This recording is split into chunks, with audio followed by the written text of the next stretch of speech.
Hola, buenos días queridos hermanos, Dios les bendiga a todos en esta mañana de domingo, donde después de haber escuchado tantos cánticos hermosos, de escuchar hermanos que nos saludan de diferentes partes del mundo, estamos llenos de entusiasmo y preparados, creo yo, para recibir lo que Dios tiene en su palabra para nosotros. Así que espero que tengas tu Biblia a mano y que podamos ir a Marcos, el Evangelio de Marcos, capítulo 3, versículos 13 al 19. Unos pocos versículos entrañables en sí, porque es la historia del momento en que Jesús escoge a sus 12 discípulos, aquellos que continuarían su legado, aquellos que serían apóstoles a las naciones, aquellos que impactarían el mundo, aquellos que sorprenderían a los ángeles, aquellos que llegarían a ser un ícono de fidelidad hasta el martirio.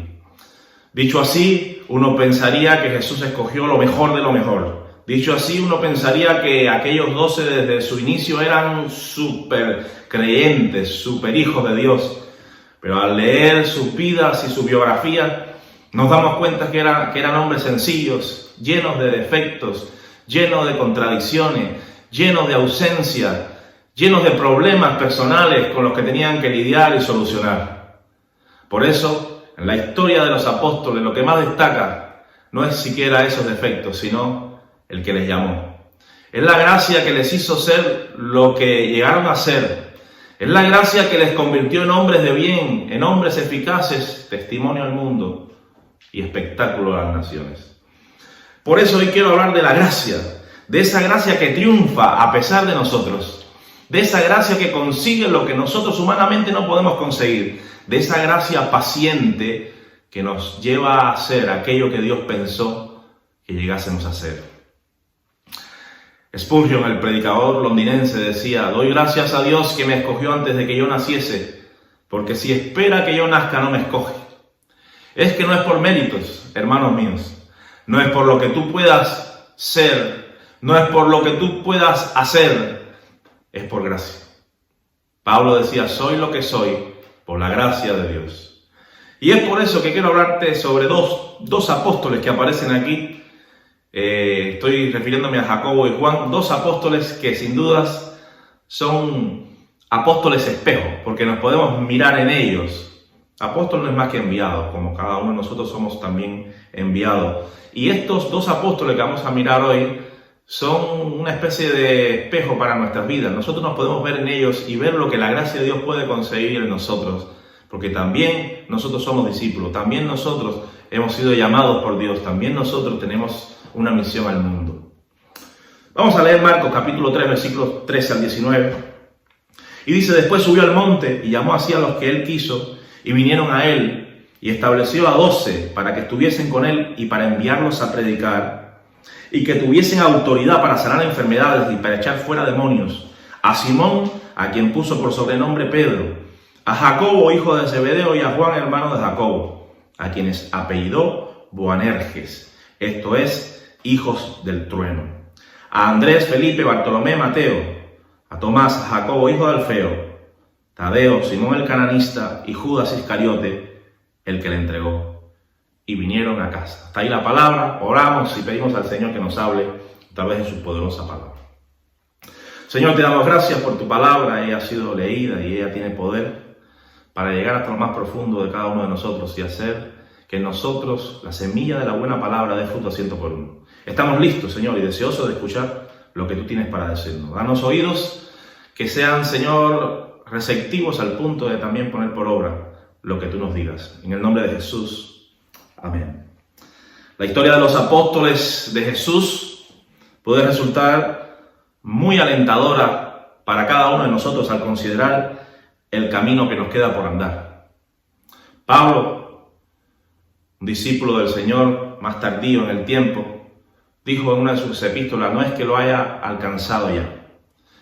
Entendiendo de que la vida cristiana es un proceso, de que lo que eres hoy no quiere decir necesariamente que es lo que serás mañana ni lo que fuiste ayer. La vida cristiana es un proceso de gracia, donde todo se trata de Dios y muy poco se trata de nosotros. Es Dios convirtiéndonos en aquello que Él siempre quiso que fuésemos, a la imagen de Jesús. Por supuesto que supone que nosotros también dejemos atrás cosas que son lastre para nuestra vida y que supone elecciones, supone resoluciones de corazón, supone compromiso con Dios y con su verdad, pero entendiendo de que nada de eso podría dar resultados sin su gracia, sin su paciencia, sin su misericordia, que se renueva sobre nosotros y para nosotros todos los días. Los apóstoles tienen un efecto espejo para nosotros, como decía hace un momento. Nos podemos mirar en sus debilidades, en sus carencias, nos podemos mirar en sus defectos personales, en su falta de resolución, en sus temores, nos podemos mirar en sus dudas, nos podemos mirar en todas esas cosas que le humanizaban, pero que también le hacían dependientes de Dios. Nosotros, como aquellos primeros apóstoles, también tenemos todas esas dificultades para creer, todas esas dificultades para perseguir nuestros objetivos, todas aquellas dificultades para ser fiel a Dios cuando más Él nos necesita. Pero aún cuando fallamos, aún cuando lo hacemos mal, aún cuando metemos la pata, aún cuando 7 veces caemos, el buen Dios nos levanta y nos da una oportunidad de gracia para seguir adelante. Él es el Dios que no se da por vencido. Él es el Dios que escribe derecho sobre tus garabatos. Él es el Dios que renueva su misericordia para ti, para mí cada mañana. Él es el Dios que no se acuerda de la falta de ayer. Él es el Dios que no tiene en cuenta lo que le hicimos y cómo lo ofendimos. Él es el Dios que nos perdona. Así lo describió el salmista. Él es quien perdona todas mis iniquidades, el que sana todas mis dolencias, el que rescata del hoyo mi vida, el que me corona de favores y misericordia. Así describiría el salmista al mismo Dios en el Salmo 103. Considerar la paciencia del Maestro con sus discípulos nos llena de entusiasmo y de aliento, porque muchas veces pensamos que Dios está airado contra nosotros, que Dios está enfadado porque una vez más lo hicimos mal, porque una vez más no estuvimos a la altura, que Dios está meneando la cabeza en desaprobación, pero para nada. Dios es un Dios compasivo, Dios es un Dios que nos mira con misericordia. Decía también el salmista, si tú mirases a los pecados, ¿quién pudiese ponerse delante de ti? Oh, Dios es un Dios de perdón, Dios es un Dios de misericordia, Dios es un Dios de restauración, Dios es un Dios de segundas oportunidades.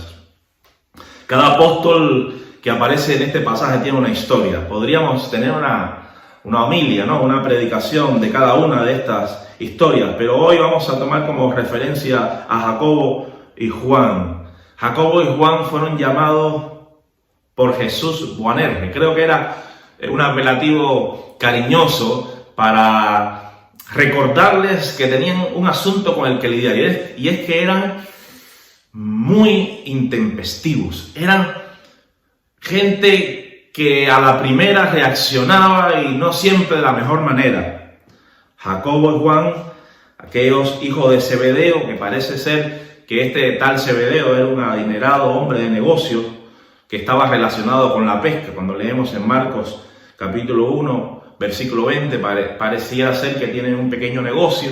Jesús le llama, le dice que tienen que ser pescadores de hombres, y estos jóvenes, Jacobo y Juan, deciden sin más seguir a Jesús. Se supone que Jacobo era el hermano mayor, porque siempre en todas las listas Jacobo es mencionado antes que Juan. La madre de Jacobo y de Juan se llamaba Salomé y fue una de las mujeres que acompañaron a Jesús en su ministerio. Qué familia tan peculiar y tan hermosa, ¿no? A la vez, qué familia tan inspiradora. Un hombre Zebedeo, trabajador, emprendedor, una mujer servicial como era Salomé, unos hijos que a la primera dijeron sí a Jesús sin cuestionar el llamado. ¡Wow! ¡Qué hermosa gente! Pero había un problema con Jacobo y Juan, y es que tenía un carácter muy fuerte, un carácter muy intempestivo, un carácter muy impredecible. Por eso se le llamó hijos del trueno. Jesús les llamó así, hijos del trueno, porque como un trueno, de repente aparecían, irrumpían y podían llegar a hacer las más descabelladas cosas. Lejos de la presuposición que algunos hacen de que Juan y Jacobo eran de ese círculo íntimo y por tanto eran más especiales que los demás apóstoles, pienso, hermanos míos, y déjenme yo poner delante de vosotros mi reflexión, pienso que Jacobo y Juan, juntamente con Pedro, siempre estaban muy de cerca con Jesús, no porque fuesen más importantes o mejores que los demás discípulos, sino porque tanto Pedro como Jacobo y Juan siempre se estaban metiendo en líos. ¿Y qué hacía el Señor? Yo creo que el Señor decía, mejor los tengo cerca porque si así evito que se metan en más líos que los que deben de meterse, ¿no? Yo creo que Jesús se rodeó de Jacobo, Juan y Pedro en las más de las ocasiones porque sabían que le necesitaban más. No eran mejores que los demás, pero sí lo necesitaban más. Necesitaban más a Jesús en un sentido que los demás. Ahora vienen a mi mente las palabras de Susana Wesley, aquella mujer de Dios, que en una ocasión le preguntaron a cuál de sus hijos ama más. Ten en cuenta que Susana Wesley tuvo 19 hijos. Preguntarle a una mamá a cuál de sus 19 hijos quiere más. Así que ella respondió muy sabiamente, dijo, quiero más al que está lejos hasta que regrese y al que está enfermo hasta que sane. En otras palabras, demuestro más mi amor a aquel que más lo necesita, pero los amo a todos por igual. Creo que Jesús amaba a sus apóstoles a todos por igual. Dios nos ama a todos por igual. Su amor es incondicional, pero sí que es cierto que tenía que tener más de cerca a estos tres, porque eran los más conflictivos, era con los que más había que trabajar, eran los que más había que dedicarle tiempo. Qué bueno es ese Dios al que servimos, el que nos dedica tiempo. A veces, pues, estamos mucho tiempo en el taller del maestro, porque Él tiene que todavía quitar muchas asperezas que hay en nuestra vida y tiene que purificar muchas impurezas que hay todavía en nuestra vida. Pero qué bueno ese Dios paciente que no se da por vencido, que camina con nosotros, que está acompañándonos en el camino y que nos vierte de su gracia a cada momento. Ese es el Dios al que servimos, un Dios de gracia, un Dios de gracia. Estos discípulos, Jacobo y Juan, quisieron orar para que cayera fuego del cielo sobre los samaritanos. En Lucas capítulo 9, versículos 51 al 56, no vamos a leer el pasaje, ustedes lo conocen, se acercan a Jesús cuando ven que los samaritanos rechazan en un momento determinado el ministerio de Jesús y quieren pedir fuego que descienda y les consuma, así como Elías hizo en el Antiguo Testamento. Jesús tiene que reprenderles, porque el amor también reprende, el amor corrige, el amor disciplina. Si tú no amas, tú no disciplinas al que no amas, pero al que ama uno disciplina. ¿Cuánto más Dios? Dios les disciplina, le dice, ¿no sabéis de qué espíritu sois? En otras palabras, no, el reino de Dios no funciona así. Nosotros no somos así. La gracia que vengo a traer no actúa así. ¿Qué lección es la del maestro, no? ¿Quién nos diera volver a esos pasajes otra vez? Y quizás esta sea una buena intención en el día de hoy, regresar a estos pasajes que nos recuerdan la actuación del maestro, sus correcciones, su enseñanza sabia, su enseñanza virtuosa. Necesitamos recordar que no es trayendo fuego del cielo que vamos a convencer a los inconversos, sino mostrando un amor tan enorme que les sorprenda por la gracia que en nosotros vean. Estos discípulos enojados, intempestivos, pidieron fuego del cielo. En otra ocasión, juntamente con su madre, fueron a donde estaba Jesús para pedir que uno se sentara a su derecha y otro a su izquierda. O sea, que querían de alguna manera pues estar en los primeros puestos, como si el reino tratara de puestos y de posiciones. Jesús también le tiene que corregir en esta ocasión.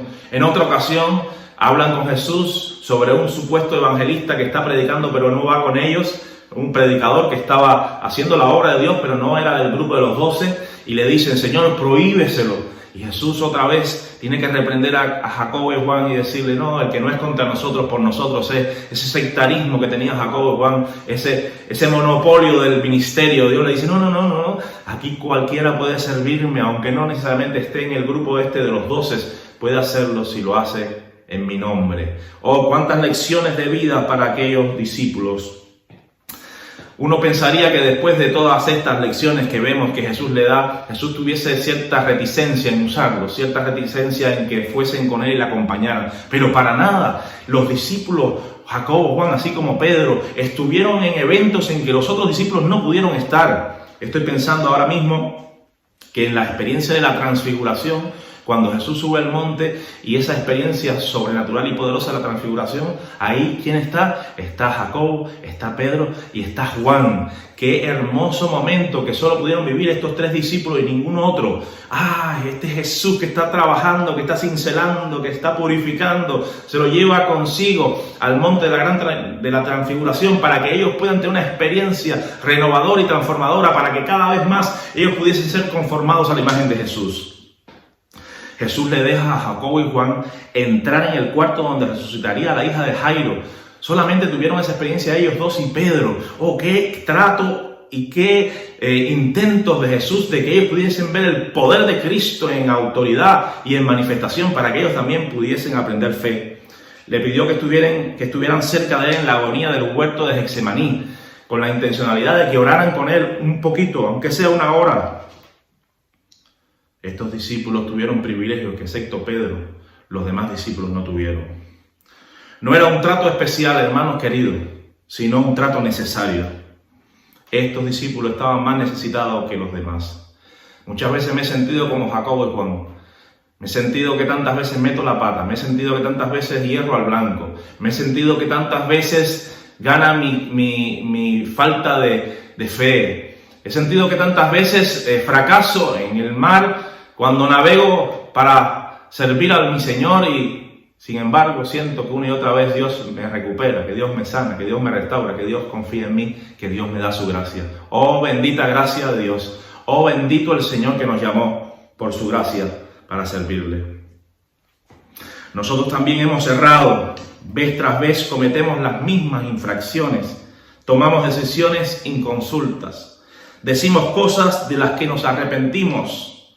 Y lidiamos frecuentemente con nuestro egoísmo y con nuestra insensatez. No somos mejores que aquellos discípulos. También nosotros somos Boanerges. Gente que actúa intempestivamente, que no consulta a Dios para tomar decisiones muchas veces, que tenemos miedo, que nos asusta el futuro, que nos afana el día a día, pero aún así, todavía Dios tiene gracia para nosotros. Todavía Dios tiene un trato especial para nosotros hasta que seamos conformados a la imagen de su Hijo. A Jesús estas cosas no parecen desanimarle. Continúa tratando con nosotros, dándonos experiencias. Continúa tratando con nosotros, dándonos experiencias nuevas, concediéndonos dones que no merecemos. Parece que Él puede ver más allá de todos estos actos erráticos que cometemos una y otra vez. ¿Cuál fue el resultado de esa gracia de Dios para Jacobo y Juan? Jacobo fue el segundo mártir de la iglesia. Murió por la ira de Herodes Agripa. En Hechos 12:2 se habla de su martirio. Fue muerto a filo de espada. Fue capaz de dar su vida por Jesús. Ese que era intempestuoso, ese que le llamaron Boanerges, en un momento determinado fue capaz de estar en Pentecostés, de servir al Señor a pesar de todo lo que pasó después de la resurrección de Cristo y dar su vida como un mártir, como el segundo mártir de la cristiandad. Hoy nos recuerda este pasaje que la gracia de Dios nunca es en vano para con nosotros. Jacobo dio un ejemplo de valor cuya impronta nos alcanza hoy y nos llena de admiración. No se puede amar más allá del martirio. Ese es el límite, ¿no?, al que podemos amar, al punto de poder dar nuestra vida por aquello que es objeto de nuestro amor. Oh, qué amor despertó Jesús en Jacobo, que pudo dar su vida por su maestro. Juan, por su parte, fue un cariñoso pastor cuyo carácter gentil y conducta amorosa llegó a ser nombrado por esto el apóstol del amor, el apóstol del amor. Su discípulo Policarpo de Esmirna, que es conocido en la historia, llegó a convertirse gracias a su ejemplo de vida en uno de los héroes más grandes de la cristiandad. Si leemos las epístolas de Juan, primera, segunda y tercera, veremos que continuamente habla de hijitos, amados los unos a los otros, una exhortación al amor, al compañerismo, al perdón, a la misericordia y al servicio. Oh, qué efecto el que tiene la gracia en un corazón receptivo. Aquellos discípulos que eran intempestivos, que eran complejos, que quizás nosotros no los sumaríamos a un equipo de trabajo ministerial, Jesús les sumó y les dio destino y les dio propósito. Hombres que cambiaron la historia porque permanecieron. Hermanos míos, no os deis por vencidos, no os quedéis a medias, no digas ser cristiano no es para mí, yo no me va bien este asunto, yo no soy la persona que quiero ser. Quizás no es la persona que quieres ser, pero ya no eres la persona que eras. Dios está transformándote, Dios te ha ido cambiando, Dios te ha ido transformando y queda un poco más, pero sé perseverante, como decía el escritor a los hebreos, nosotros no somos de los que retrocedemos, no miramos para atrás ni para coger impulso, nosotros somos de los que perseveramos, que seguimos adelante para preservación de alma hasta el día de Jesucristo, hasta el día en que seamos levantados o vayamos a morar en las moradas celestiales porque habremos pasado de muerte a vida. Hermanos míos, no os deis por vencidos. La gracia de Dios triunfará. La gracia de Dios triunfará en ti. La gracia de Dios triunfará en tu esposa, en tu esposo. La gracia de Dios triunfará en tus hijos. La gracia de Dios triunfará en tu familia. La gracia de Dios triunfará en tu ministerio. La gracia de Dios triunfará de tal manera que no podrás dar otra gloria, sino la gloria a Dios. De tal manera que no podrás darte ningún mérito, sino darle todo el mérito a Dios. De tal manera que no podrás recibir tú ningún tipo de honra por aquello que has conseguido, porque tú sabrás que lo que has conseguido ha sido porque ha sido el Señor en tu vida. Boanerges, dos hombres impetuosos, inestables, que fueron transformados por la gracia de Dios y se convirtieron en apóstoles a las naciones. Boanerges, la historia de todos y cada uno de nosotros. Historias donde la gracia de Dios siempre triunfa, donde prevalece el propósito de Dios. Relatos de misericordia donde cada uno de nosotros está plenamente reflejado. Situaciones espejo en donde nos podemos ver. Si Dios lo hizo con ellos, lo va a hacer con nosotros. Si Dios lo hizo con Jacobo y con Juan, lo va a hacer conmigo. Yo soy testigo de la gracia de Dios. Yo soy testigo de que Dios llama a alguien que no vale. Como diría el apóstol Pablo, Dios llama a los necios del mundo, a los que no sirve, a los que no vale, a los que nadie quiere. Dios lo llama para mostrar su gloria y su poder. Hermanos míos, sea un receptáculo de la gracia de Dios y que esa gracia no sea en vano, sino que produzca un peso de gloria en tu vida y un resultado que te semeje a la imagen de Jesús. La gracia va a triunfar y tú también y yo también, como Pablo dijera a los Corintios en 1 Corintios 15:10, podremos decir al final, por la gracia de Dios, soy lo que soy. Señor, te damos gracias por tu palabra. Ella es viva y eficaz. Que ella nos provoque, que ella nos desafíe, que ella nos rete a una vida comprometida y desafiante, Señor. A una vida también rendida a tus pies. A una vida que se viva por gracia. Ayúdanos, Señor. Que tu gracia triunfe una vez más en cada uno de nosotros. Y que tú te lleves toda la gloria. En el nombre de Jesús. Amén. Dios les bendiga, muchas gracias, les amo en el Señor, estoy orando por vosotros.